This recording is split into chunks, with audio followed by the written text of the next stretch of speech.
Name is doctor शिखा अग्रवाल। मैं bliss laser skin clinic Ludhiana में consultant dermatologist हूँ। आज मैं आपको विटिलाइगो के बारे में कुछ मिथ्स या उसके बारे में कुछ फैक्ट्स बताना चाहती हूँ। विटिलाइगो, जिसको कि हम कॉमन लैंग्वेज में फुलवेरी कहते हैं। हमारे क्लिनिक में काफ़ी पेशेंट्स आते हैं जिनको ये रहता है कि भी हमें फुलवेरी है। सबसे पहले तो हम ये जानें कि फुलवेरी क्या चीज़ है। फुलवेरी loss of pigment cells in the skin को फुलवेरी कहते हैं। बट अक्सर क्या होता है कि कई बार पिगमेंट सेल्स, जिनको कि मेलानोसाइट्स कहते हैं, कुछ डैमेज हो जाते हैं या उनका थोड़ा फंक्शन कम हो जाता है, तो थोड़े से वाइट स्पॉट्स पड़ जाते हैं, जिससे अक्सर लोग कंफ्यूज करते हैं फुलवेरी में there is total loss of melanocytes और उसमें काफ़ी सेल्स कम होने की वजह से पिंकिश कलर की स्किन होती है सबसे पहले। और ये 3-4 प्रकार की होती है। आमतौर पे आप इसको देखोगे कि या तो ये लिप टिप वैरायटी होती है। लिप टिप वैरायटी में क्या होता है कि जैसे आपके लिप्स पे वाइट स्पॉट्स होंगे और कुछ आपकी फिंगर्स टिप्स पे वाइट स्पॉट्स रहेंगे। या फिर आपको सिगमेंटल विटिलाइगो जिसको कहते हैं, वो नर्व्स के साथ रिलेटेड होती है और अक्सर जन्म से होती है, और उसमें आपका एक जो आपकी नर्व है जिसको सप्लाई करती है, उससे वाइट स्पॉट्स होते हैं, यूजुअली फेस पे पाई जाती है। और कई बार जो फुलवेरी होती है वो जनरलाइज्ड जिसको कहते हैं, वो किसी भी बॉडी पार्ट पे हो सकती है, जैसे कि ऑलमोस्ट सारी बॉडी को इन्वॉल्व करती है और उसको हम जनरलाइज्ड विटिलाइगो कहते हैं। कई बार ये फोकल होती है, किसी स्पेसिफिक पॉइंट पे ही पाई जाती है, जैसे कि आपके 2-3 पैचेस लेग्स पे हो सकते हैं या सिर्फ हैंड्स पे हो सकते हैं। तो ये तो है इसकी कि ये कितने प्रकार की होती है। नाउ एक इसमें मैं कॉमन बात ये बताना चाहूँगी कि एक एक्जिमा होता है फेस के ऊपर, फेशियल एक्जिमा होता है या ड्राइनेस होती है फेस पे, और उसके ऊपर फंगल इन्फेक्शन जब हो जाती है तो एक slightly discolouration of slightly loss of pigment of the skin हो जाता है, जिसको हम पिट्रियासिस एल्बा भी कहते हैं। तो उसको हमें फुलवेरी से हमेशा डिफ्रेंशिएट करना चाहिए। आपको अपने कंसल्टेंट डर्मेटोलॉजिस्ट को दिखा के, अक्सर बच्चों में न्यूट्रिशनल डेफिशिएंसीज की वजह से जो होता है, दिखा के चेक करवाना चाहिए।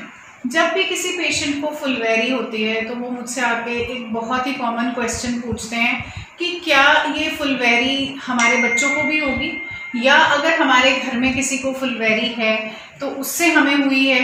तो इसमें एक बहुत ही 20 to 30% चांस ही है कि हम ये ट्रांसमिट करें अपने अगली जनरेशन को। तो ऐसे हम कह नहीं सकते हैं कि भी ये डेफिनेटली इसी की वजह से हुई है, बट डेफिनेटली 20 to 30% चांस तो रहता है कि ये हम अपने बच्चों को दे सकें। और दूसरी बात, ये कई ऑटो इम्यून डिसऑर्डर्स होते हैं, जैसे कि एलोपेशिया एरिएटा जिसमें थोड़ा गंजापन होता है, या फिर रूमेटॉइड आर्थराइटिस, इसमें इसकी टेंडेंसी थोड़ी सी बढ़ जाती है। तो ये एक मेजर कारण रहते हैं कि जिससे ये वाइट स्पॉट्स पड़ते हैं। अब नेक्स्ट, इसकी जो बड़ा कॉमन क्वेश्चन पूछा जाता है, लोग ये कहते हैं कि फुलवेरी का कोई ट्रीटमेंट नहीं है, या दे आर वेरी स्केयर्ड। अगर हम वैसे देखें तो it is not a disease. एक कुछ सेल्स हैं जो आपके स्किन को ब्राउन कलर देते हैं, वो कम हो गए हैं या उनका फंक्शन कम हो गया है, तो वैसे तो कोई डिजीज़ नहीं है, but definitely it is a big stigma in our society, because people they just don't want white patches on the skin. तो इसके ट्रीटमेंट में अब ये डिपेंड करता है कि किस टाइप की विटिलाइगो है। सबसे पहले तो हमारा मेन एम है इसको रोकना। अगर आपके पैचेस बढ़ रहे हैं तो आप अपने डॉक्टर के पास जाइए और इनको रोकें, ताकि ये फैलने से रोकें, और उसके बाद हम इसका ट्रीटमेंट स्टार्ट करते हैं, जिसमें कई तरह के ट्यूब्स हैं लगाने वाली और गोलियां हैं। इसमें आजकल बच्चों में जब विटिलाइगो पाई जाती है तो नैरो बैंड UVB थेरेपी का काफ़ी अच्छा रिजल्ट पाया गया है। वो आप किसी भी नैरो बैंड UVB सेंटर जहाँ पे ये लाइट उपलब्ध है वहाँ जाके कर सकते हैं। आजकल एक नई ट्यूब भी आई है जिसमें धूप की किरणें पड़ने से अगर आप वो ट्यूब लगाते हैं और उसके ऊपर धूप की किरणें पड़ती हैं तो वो एक स्पेसिफिक पैटर्न ऑफ लाइट में चेंज होता है, जो कि काफ़ी आजकल पॉपुलर चल रही है। बाकी सुपर ऑक्साइड डिस्मिटेज और कई ऐसी न्यूअर थेरेपीज़ हैं जो कि आज आपको अपने डर्मेटोलॉजिस्ट के पास जाकर पता करनी चाहिए। There are variety of treatments which are available. अगर ड्रग्स की आप बात कहो तो सोरेलेंस और कई सारी ऐसी ड्रग्स हैं जो कि आपके डर्मेटोलॉजिस्ट बताएंगे कि उसको किस तरीके से लेना है और कैसे आपने उनको धूप में कैसे बैठना है और ये सब कैसे करना है, वो आपको खुद बताएंगे। And there are lot many treatments available these days for vitiligo.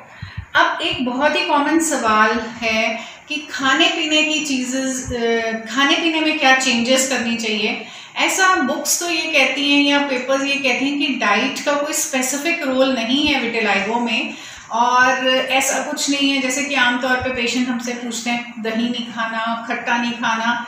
ऐसी कोई थ्योरी नहीं है जिससे ये कहा जाए कि विटिलिगो में ये काम नहीं करना या ये खाना है और ये नहीं खाना है। बाकी अगर सर्जिकल ट्रीटमेंट के बारे में बात करें, हमारे पास कुछ पेशेंट्स आते हैं जिनके लेग्स पे वाइट पैचेस रहते हैं और वो स्टेबल हैं काफ़ी देर से, 2 या 3 साल से, और उनमें कोई चेंज नहीं आया और उसमें ऐसे लगता है कि वो सेल्स नए नहीं आ पा रहे हैं उधर, तो you can always go for grafting. उसमें आपके कुछ ऐसे बॉडी पार्ट से वो स्किन लेके वहाँ पे लगा सकते हैं जहाँ पे आप उसको वहाँ से ग्राफ्ट करके जो एरिया अफेक्टेड है वहाँ पे लगा सकते हैं। तो इसको स्प्लिट थिकनेस स्किन ग्राफ्टिंग भी कहते हैं। आजकल सर्जिकल में एक नई मोडालिटी आई है जिसको मेलानोसाइट कल्चर या मेलानोसाइट ट्रांसफर कहते हैं। उसमें वो बहुत ही छोटा पीस आपकी स्किन का लेंगे और उसमें जो ये पिगमेंट प्रोड्यूसिंग सेल्स हैं इनको कल्चर कर लेंगे, मतलब दे कैन मल्टीप्लाई दो सेल्स, और उस सेल्स का सस्पेंशन बना के आपके वाइट पैचेस पे लगा सकते हैं। और इसका ये फायदा है कि ये हर जगह आप किसी भी बॉडी पार्ट पे ये करवा सकते हैं। अक्सर पाया जाता है लोगों के प्राइवेट पार्ट्स, जेनिटल्स, निपल्स, यहाँ पर भी ये फुलबेरी बहुत पाई जाती है और इसकी इलाज के लिए melanocyte culture transfer technique is very popular these days. आपके ही सेल्स हैं उनको हम मल्टीप्लाई कर लेते हैं। नेक्स्ट, अब लेटेस्ट ट्रीटमेंट्स में बायोलॉजिकल्स, या आप कह सकते हैं कि कुछ ऐसी न्यूअर थेरेपीज भी आ रही हैं जो कि सिर्फ दवाई है खाने वाली, और वो जल्द ही इंडियन मार्केट में भी अवेलेबल होंगी, जिसमें काफ़ी मतलब 3 मंथ्स की थेरेपी है और उसे काफ़ी जल्द ही इस विटिलिगो से छुटकारा पाया जा सकता है।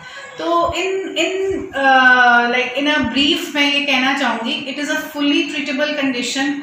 आपको अपने डर्मेटोलॉजिस्ट से मिलना है, उनसे बात करनी है और क्लासिफाई करवाना है कि आपका विटिलिगो कैसा है और उसके लिए क्या बेस्ट पॉसिबल ट्रीटमेंट हो सकती है। Thank you.